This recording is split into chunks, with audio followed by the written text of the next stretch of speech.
Okay, today what I want to do is show you how to start with the brown paper towels.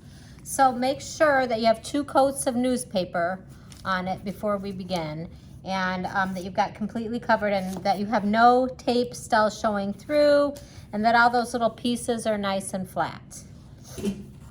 So, and then make sure you got newspaper underneath you. I'm using the same paper mache paste we've been using down in the cabinet. That is the green and the red containers. The only thing that's going to be different is we're going to use these thin brown paper towels. Only take a couple at a time, because really 3 paper towels will cover this whole thing. So I don't want you to be wasteful with the brown paper towels. So you're just going to get a few. You can always go back and get more. And again, just like before, we're not taking one big, huge sheet and just trying to messily cover it. I grabbed a student's project. Isn't it cute? Little cat. So what I'm going to do is rip this into pieces. So this time I'm doing this before I get my hands too wet. If I'm trying to do little tiny detail areas like maybe that ear, I would use smaller pieces. Otherwise, this is pretty good size. Again, if we try to put too big of pieces on, it's going to get wrinkly.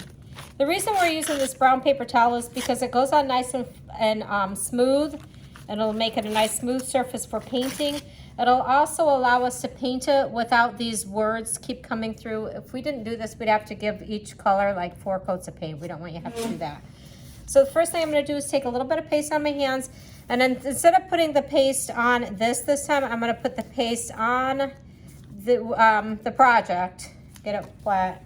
And then I'm going to lay this down on top of it. You have to make sure, though, that you've got paste underneath the whole thing.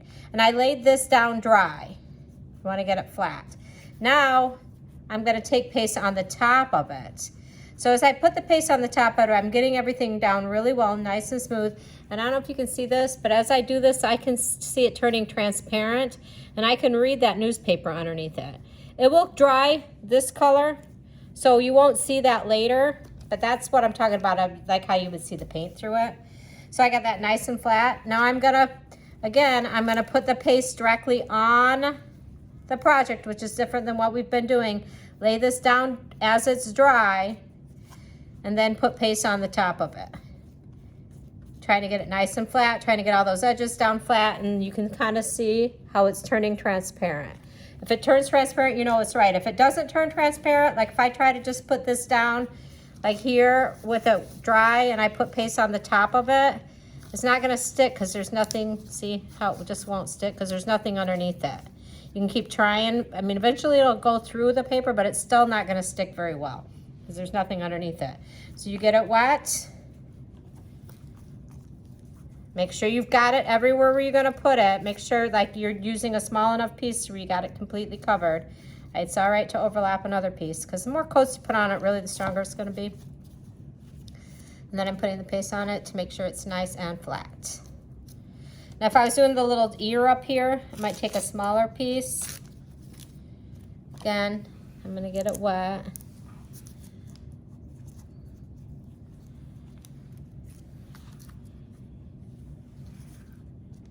And I want to be really careful around that because I don't want to hurt it. Make sure I get paste on the back of the ear.